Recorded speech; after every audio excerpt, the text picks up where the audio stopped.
Who says you can't take your dad to war?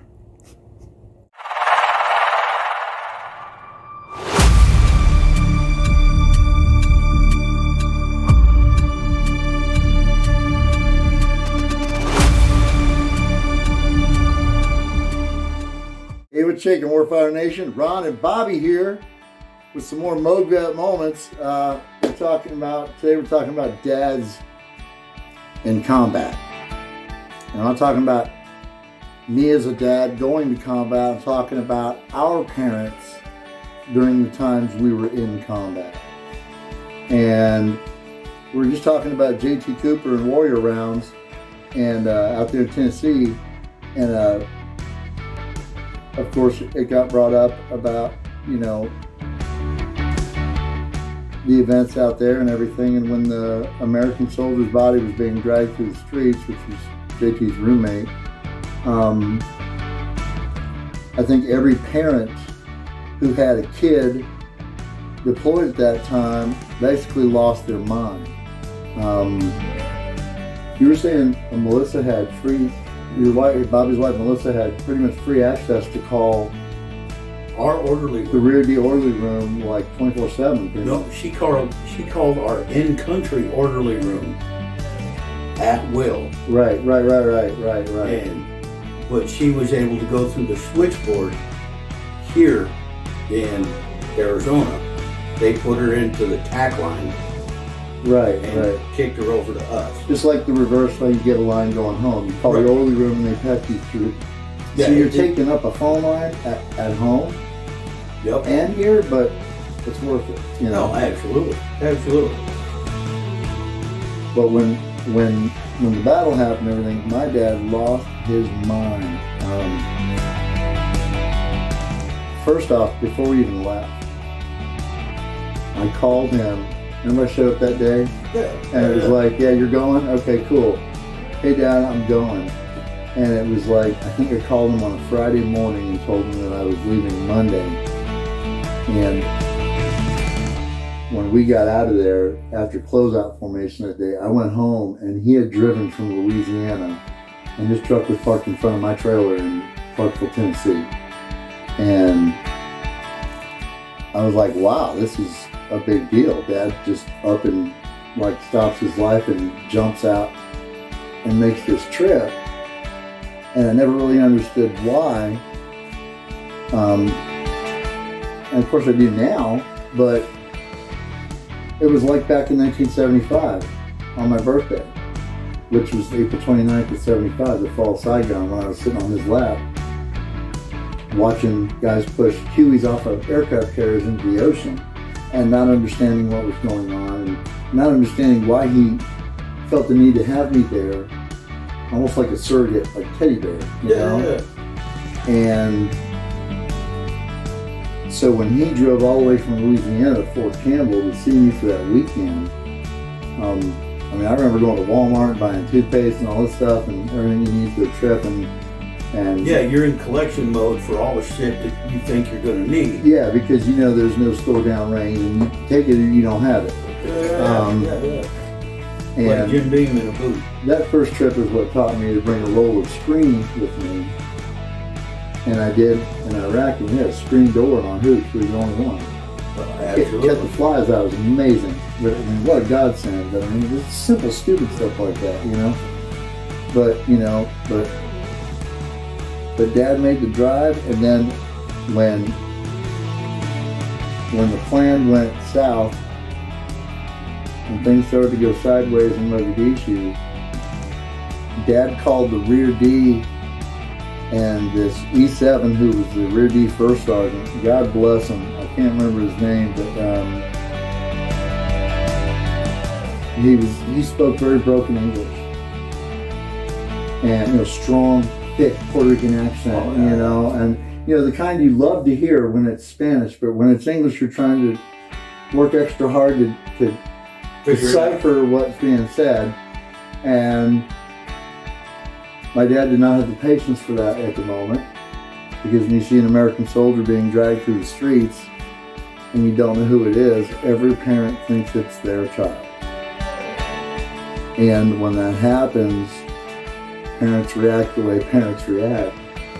And he calls, and the guy, he gets on the phone with the Rudy, first sergeant, this poor first sergeant guy, and he starts yelling at him, if you're gonna have somebody answer the phone for the United States Army, they better speak freaking English, and blah, blah, blah, blah. So they got somebody who spoke better English. So while my dad's doing this, they're getting on the horn down range, and they're calling the orderly room, and our first sergeant comes and gets me off the line, escorts me to a phone, and says, call your father and tell him you're okay.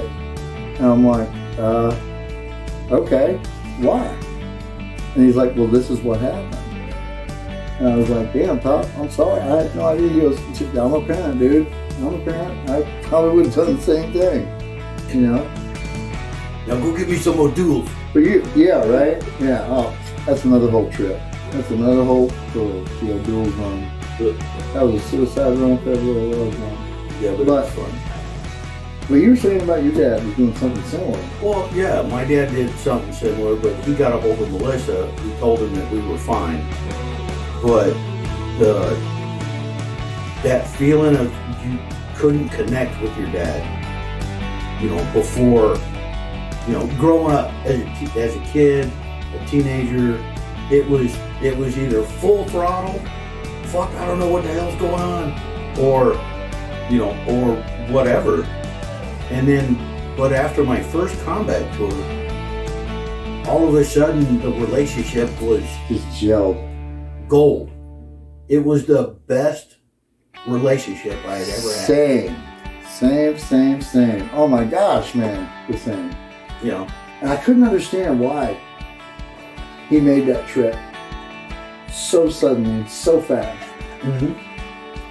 Because you're not thinking that, oh, I may not come back. Because you're an American soldier. You think you're 10 feet tall and bulletproof. You're just not thinking that way. Because you're solely battle focused on winning and getting back home. Yeah.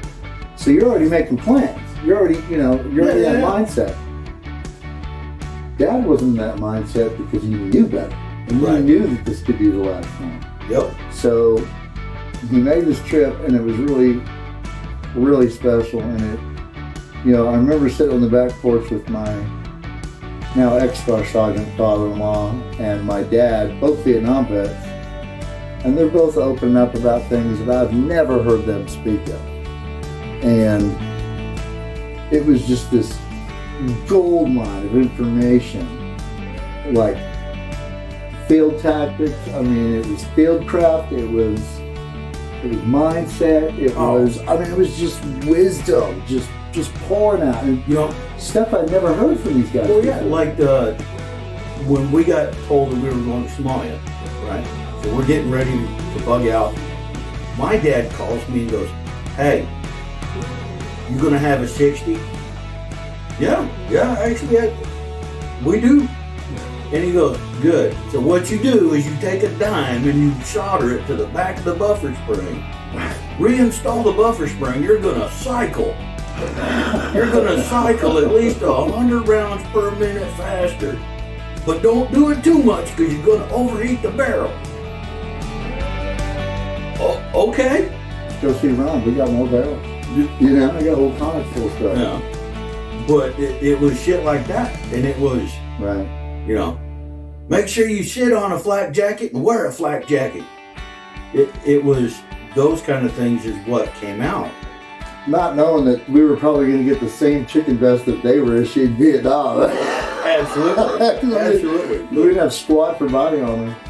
But after that, after we're home, we're out, my relationship with my dad was the best it had ever been in my life. Absolutely. Ever been in my life. Absolutely. It was like you identified at this subconscious level that you, like, been there, done that. Okay, I did the time too, just like you now. So now it's that combat vet bond, but with your father. Yeah. I mean, absolutely. God, you're getting better than that. Well, absolutely. But for me, my dad was a Rakistan. Right. So when I came home, holy cow, different man. Yep. Different man. Altogether.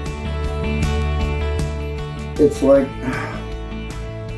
it's almost like there's that insta trust that like, oh, you're coming with that? Okay, cool. Well, you already know you're at this level with somebody.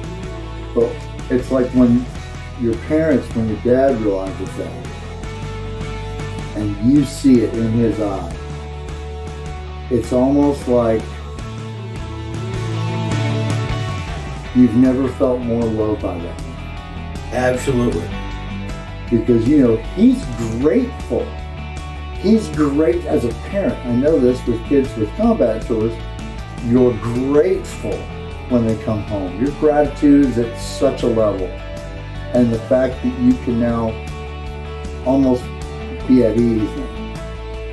You can kick back a little. You can take the filters off a little bit with my son, because now we can mill speak, and it just is what it is. But it's beautiful. It's beautiful, man. Absolutely. I mean, it really is a good example of no greater love. But that's when my dad found faith again. Funny how that works. Ain't that the truth? But yeah, that's when he was getting back in the church, and he was getting back to things. The things that mean something. The whole combat mentality.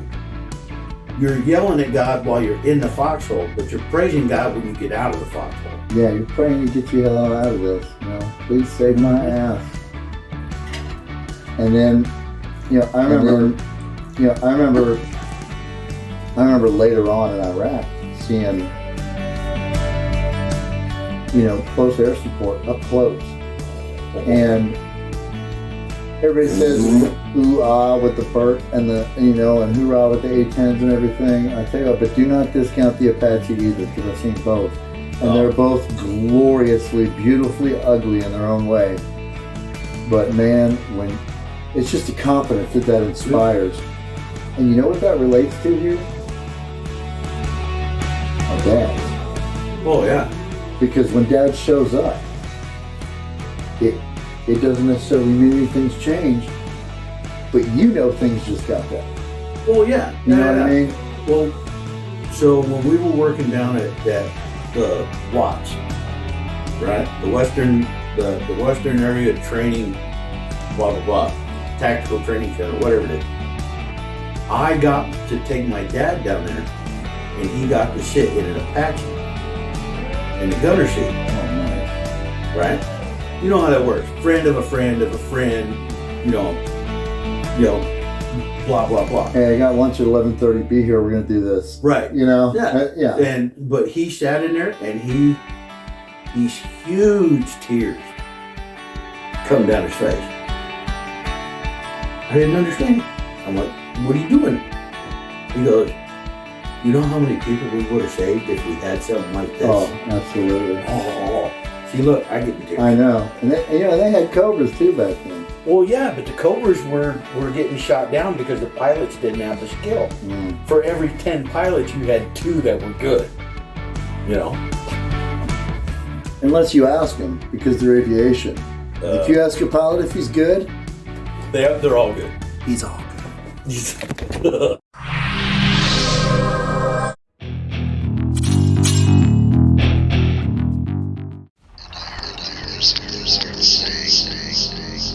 Who shall I send? Who will go for us? Here am I. Send me. We're cleared hot at this time. MOGVET 6. This is Smoke Jumper 7. Roger that. Next mission, time now.